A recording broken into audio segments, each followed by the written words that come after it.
Welcome to KRR kitchen. இன்றைக்கி நம்ம கிச்சனில் கையேந்தி பவன் தண்ணி கார சட்னி எப்படி செய்கிறதுன்னு தான் பார்க்க போகிறோங்க. இந்த கார சட்னியை நல்லா இட்லி மேலே நிறைய ஊற்றி ஊற வச்சு சாப்பிடும்போது அவ்வளோ ஒரு டேஸ்ட்டாக அருமையாக இருக்கும். இந்த சட்னி பார்த்திங்கன்னா ரொம்ப ஈஸியாக குயிக்காக செஞ்சிடலாம். டேஸ்ட்டும் ரொம்ப அருமையாக இருக்கும். இந்த சட்னி எப்படி செய்கிறதுன்னு நம்ம வீடியோக்குள்ளே போய் பார்ப்போம். அதுக்கு முன்னாடி நம்ம சேனலை இப்போ தான் ஃபஸ்ட் டைம் பார்க்குறீங்கன்னா சப்ஸ்கிரைப் பண்ணி வச்சுக்கோங்க. கூடவே பெல் சிம்பிள் ப்ரெஸ் பண்ணி ஆளுங்கிற ஆப்ஷனையும் ப்ரெஸ் பண்ணி வச்சுக்கோங்க. அப்போ தான் நான் போகிற வீடியோஸ் எல்லாம் உங்களுக்கு தொடர்ந்து நோட்டிஃபிகேஷனில் ஒன்றுக்கு ஒன்றே கிடச்சிக்கிட்டு இருக்கும். இப்போ வாங்க கையேந்தி பவன் கார சட்னி எப்படி செய்கிறதுன்னு பார்த்துடலாம்.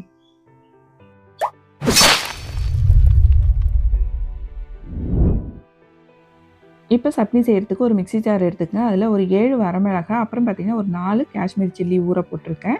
நல்லா வெது வெதுப்பான தண்ணியில் ஊற போட்டு எடுத்துக்கோங்க. நல்லா மையாக அரைப்பட்டு வரும் நம்ம ஊற வச்சுட்டு அரைக்கும் போது.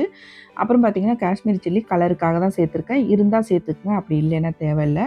இது கூடவே பார்த்திங்கன்னா நல்ல ஒரு பெரிய சைஸில் உள்ள ஒரு பெரிய வெங்காயம் கட் பண்ணி சேர்த்துக்கிறேன். தக்காளி பார்த்திங்கன்னா நல்ல 4 பெரிய தக்காளி பழம் எடுத்துருக்கேன். இந்த சட்னிக்கு வந்து தக்காளி பழம் அதிகமாக சேர்த்து செய்யும் போது தான் டேஸ்ட்டு ரொம்ப அருமையாக இருக்குங்க.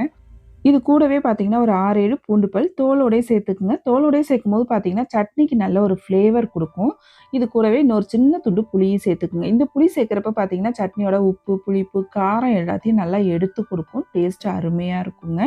கம்மியான அளவு சேர்த்தோம்னா போதும். அப்புறம் சட்னிக்கு தேவையான அளவு உப்பு சேர்த்து இதை வந்து நல்லா நைஸாக அரைச்சி எடுத்துகிட்டு வந்துக்குவோம். இது கூடவே ஒரு கடைசியாக ஒரு 1/4 டீஸ்பூன் அளவுக்கு மட்டும் ஜீரகம் சேர்த்துக்குங்க.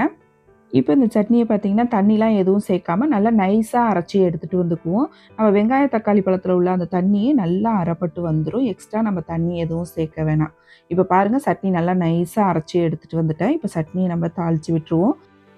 சட்னி தாளிக்கிறதுக்கு அடுப்பில் ஒரு கடாய் வச்சுருக்கேன். இதில் ஒரு 2 டீஸ்பூன் அளவுக்கு எண்ணெய் சேர்த்துக்கிறேன். எண்ணெய் நல்லா காஞ்சதுக்கப்புறம் 1 டீஸ்பூன் கடுகு, 1/2 டீஸ்பூன் உளுந்து சேர்த்து நல்லா பொரிய விட்டுக்குங்க. கடுகு உளுந்து நல்லா பொரிஞ்சு வரணும். அப்போ தான் வந்து நல்லா வாசனையாக இருக்கும் சட்னி. இப்போ கடுகு உளுந்து நல்லா பொரிஞ்சதுக்கப்புறம் பார்த்திங்கன்னா இது கூட ஒரு கொத்து கருவேப்பிலை, கொஞ்சமாக பெருங்காயத்தூள் சேர்த்துக்குங்க. இப்போ இது எல்லாம் நல்லா பொரிஞ்சதுக்கப்புறம் பார்த்திங்கன்னா நம்ம அரைச்சி வச்சுருக்க அந்த சட்னியை இதில் சேர்த்து நல்லா வதக்கிட்டு அதுக்கப்புறம் நம்ம சட்னியை கொதிக்க விடணும். ஃபஸ்ட்டு நம்ம இதை திக்காக சேர்த்துக்குவோம், தண்ணிலாம் எதுவும் சேர்க்காம நல்லா ஒரு 2 நிமிஷத்துக்கு வதக்கி விடுங்க. வதக்கி விட்டு அதுக்கப்புறம் பார்த்திங்கன்னா அந்த சட்னி தண்ணியாக இருந்தால் டேஸ்ட்டு ரொம்ப அருமையாக இருக்குங்க. அதனால தண்ணி கொஞ்சம் தாராளமாக சேர்த்து கொதிக்க விடுங்க. இப்போ இதில் தண்ணி சேர்த்து நல்லா கலந்து விட்டுட்டு அதில் உப்பு, காரம் எல்லாம் போதுமான்னு பார்த்துக்குங்க. தேவைன்னா நீங்கள் இந்த ஸ்டேஜில் சேர்த்துக்கலாம். தண்ணி சேர்த்துட்டு நல்லா கலந்து விட்டுருங்க.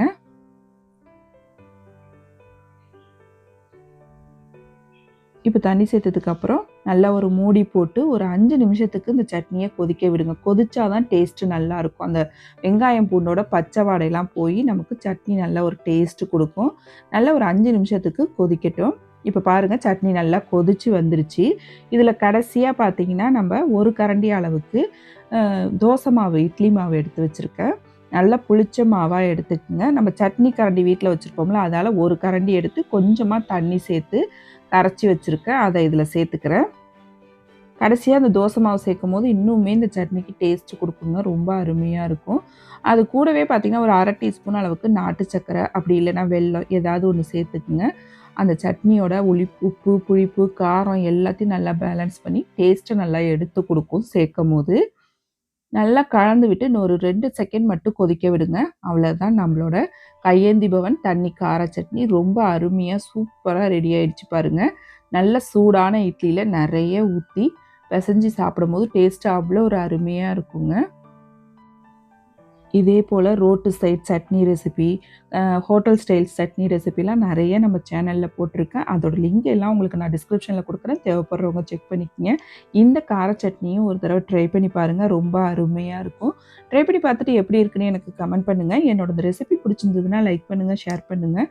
மறக்காமல் நம்ம கேஆர்ஆர் கிச்சனை சப்ஸ்கிரைப் பண்ணி வச்சுக்கோங்க. நாளைக்கு வேறொரு ரெசிபியோடு சந்திப்போம். தேங்க்ஸ் ஃபார் வாட்சிங்.